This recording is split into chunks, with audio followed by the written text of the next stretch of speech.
मैं प्रोफेसर सविन सिंह आज एक बदले हुए कार्य योजना के साथ आप लोगों के सामने प्रस्तुत हूँ। I professor Savin Singh am present before you with a new, you can say, project. अब मेरे लेक्चर वीडियो के दो भाग होंगे। पहले दिन हम एक लेक्चर वीडियो पोस्ट करेंगे, अगले दिन उस पर पूछे गए प्रश्नों, कमेंट्स, डाउट्स आदि का निराकरण होगा। So I would like to solve and reply the questions, the comments, the queries asked by you on my particular lecture video following day। तो ये पहले दिन के लेक्चर वीडियो का नामकरण होगा लेक्चर सीरीज़ और दूसरे सेशन का नामकरण होगा रिवीजन सीरीज़। तो आज रिवीजन सीरीज़ का नंबर है। कल मैंने जेट स्ट्रीम पर कुछ अपनी चर्चा की थी, एक वीडियो पोस्ट किया था जिस पर कतिपय लोगों ने कुछ प्रश्न, कुछ डाउट और कुछ क्वेरी किया है, पूछा है। उनका हम एक एक करके निराकरण करेंगे। इसके पहले का हम चीज़ बता दें आपको कि मैंने अब निश्चय कर लिया है कि फ़िज़िकल ज्योग्राफी के सभी शाखाओं, क्लाइमेटोलॉजी जो मैं इस समय ले रहा हूँ, geomorphology, oceanography, biogeography, environmental geography, disaster management इत्यादि के सभी टॉपिक्स को समाप्त करने के बाद हम ह्यूमन ज्योग्राफी में मॉडल्स और सिद्धांत पर चर्चा करेंगे। राजनीतिक भूगोल के कुछ पहलुओं पर चर्चा करेंगे, पॉलिटिकल ज्योग्राफी के, भारत के भूगोल के विषय में भी हम कुछ चर्चा करेंगे। इस तरह से अब मेरा विस्तृत कार्यक्रम होगा। एक दिन हम लेक्चर वीडियो डालेंगे, अगले दिन उसी थीम पर रिवीजन का कार्य होगा, फिर अगले दिन हम लेक्चर वीडियो डालेंगे।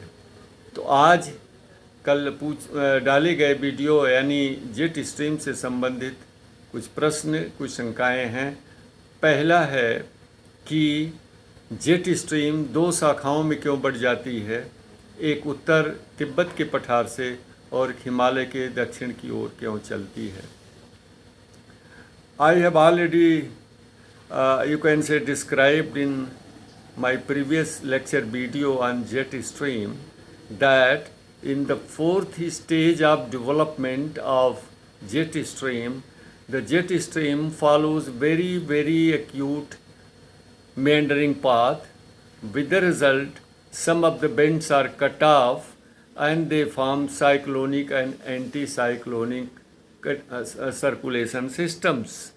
मैं पहले आपको कल की वीडियो में बता चुका हूँ कि जेट स्ट्रीम अपने विकास की चौथी अवस्था में अत्यंत सर्पिलाकार मेंडरिंग मार्ग से होकर प्रवाहित होती है, जिस कारण उसके कुछ बेंड जो है मुख्य जेट स्ट्रीम से अलग हो जाते हैं, जिस कारण चक्रवाती और पतिचक्रवाती संचरण का निर्माण होता है। तो इसी तरह से जेट स्ट्रीम का जब शरद काल में अधिकतम विस्तार होता है यानी 20 अंश उत्तरी अक्षांश तक पहुंच जाती है, तो इसके उत्तर में चूँकि प्रतिचक्रवाती दशा होती है, इसलिए तिब्बत के ऊपर एक अलग वो शाखा बन जाती है और हिमालय के दक्षिण में चूँकि चक्रवाती दशाएं कट ऑफ मेंडर में बनी थीं, इसलिए वहाँ पर ये दशा बन जाती है, यानी दो शाखाएं हो जाती हैं। ये इसके जेट स्ट्रीम के मेंडरिंग पाथ के कारण। दूसरा ये सवाल पूछा गया कि जेट स्ट्रीम किस तरह से स्थानीय और प्रादेशिक मौसम को प्रभावित करती हैं। तो इसके उत्तर में जब जेट स्ट्रीम की स्थिति शीतोष्णकटिबंधीय चक्रवातों, मध्य अक्षांशीय शीतोष्णकटिबंधीय चक्रवातों के ठीक ऊपर हो जाती है, तो शीतोष्णकटिबंधीय चक्रवात प्रबल हो जाते हैं। Whenever there is a position of jet stream just above the mid latitude, temperate cyclones then temperate cyclones become very active and strong and yield more and more precipitation, और उनसे अधिक से अधिक वर्षा होती है। नंबर 2, जेट स्ट्रीम धरातल पर चक्रवाती और प्रतिचक्रवाती दशाओं के स्वरूप और उनके प्रकृति में परिवर्तन करते हैं।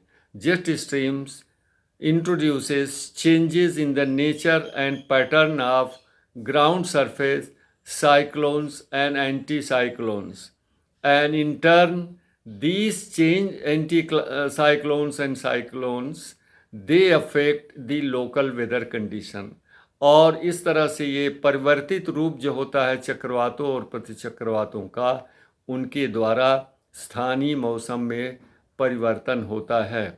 नंबर 3, चूँकि ट्रोपोस्फियर में जेट स्ट्रीम के कारण डाइवर्जेंस और कन्वर्जेंस होता है, since there is a convergence and divergence because of jet stream in the upper troposphere, जिस कारण ऊपरमुखी और अधोमुखी पवन संचार होता है।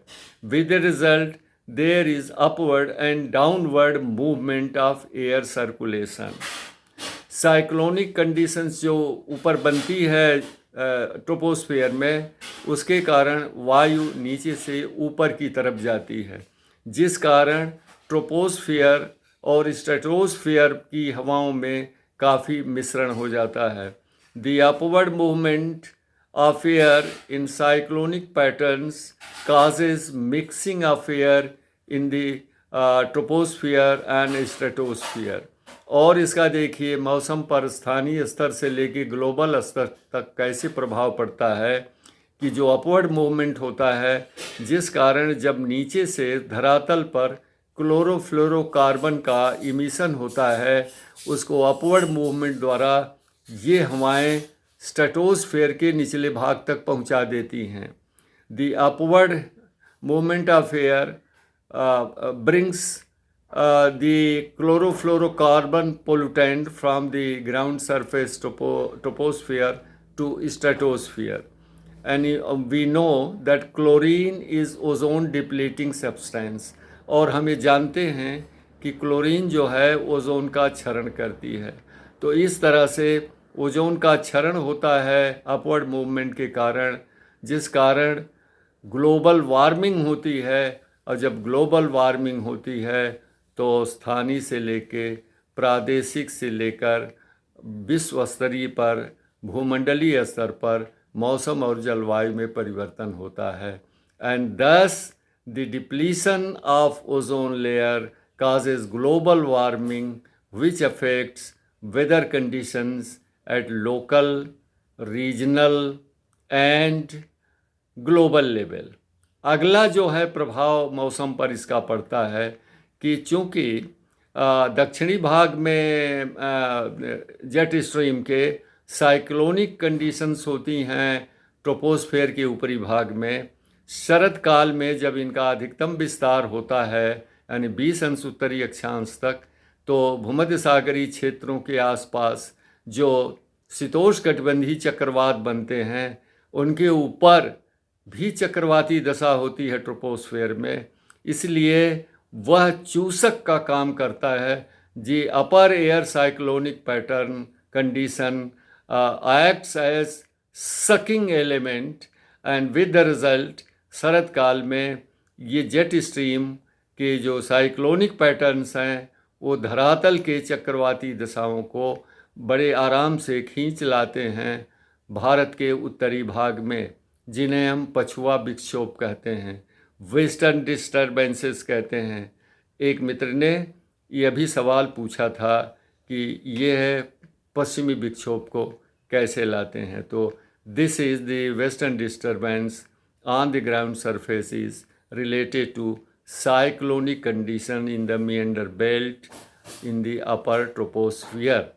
तो आज जो है ये इतना, और मैं एक चीज़ और स्पष्ट कर दूं कि हमें कई मित्रों ने सलाह बार बार दिया है कि आप YouTube पर आइए। मैं स्वयं YouTube पर नहीं आता, उन्होंने कुछ अमुक अध्यापकों का नाम लिया जो YouTube पर पोस्ट करते थे। हमने कहा हमें वह नहीं बनना है। मैंने खुली छूट दे रखी है आप लोगों को। मेरे इस लेक्चर वीडियो को आप किसी भी माध्यम से, चाहे यूट्यूब चैनल से अपने, चाहे व्हाट्सएप ग्रुप से, या किसी भी माध्यम से आप फ्रीली इसको जो है वो अपलोड कर सकते हैं। हमें कोई आपत्ति नहीं है। हम तो ज्ञान बांटना चाहते हैं, उसकी सौदेबाजी नहीं करना चाहते हैं। लोगों ने कहा सर इसका आपको फ़ायदा होगा यूट्यूब पर जाने पर। हमको वह फ़ायदा हमें नहीं चाहिए जो अन्य अध्यापक लोग लेते थे। हमें तो फ़ायदा बस यह होगा कि जितने आप प्रसन्न रहें, जितने आप पढ़ सकें, जितने हम ज्ञान बांट सकें। हम फेसबुक पर सही हैं, बहुत आनंदित हो रहे हैं, बड़ा ही अच्छा अनुभव हो रहा है। और हम अपने पूरे समय का प्रयोग आप विद्यार्थियों के लिए, अध्यापकों के लिए, समाज के लिए, देश के लिए, सबके लिए करना चाहते हैं। धन्यवाद।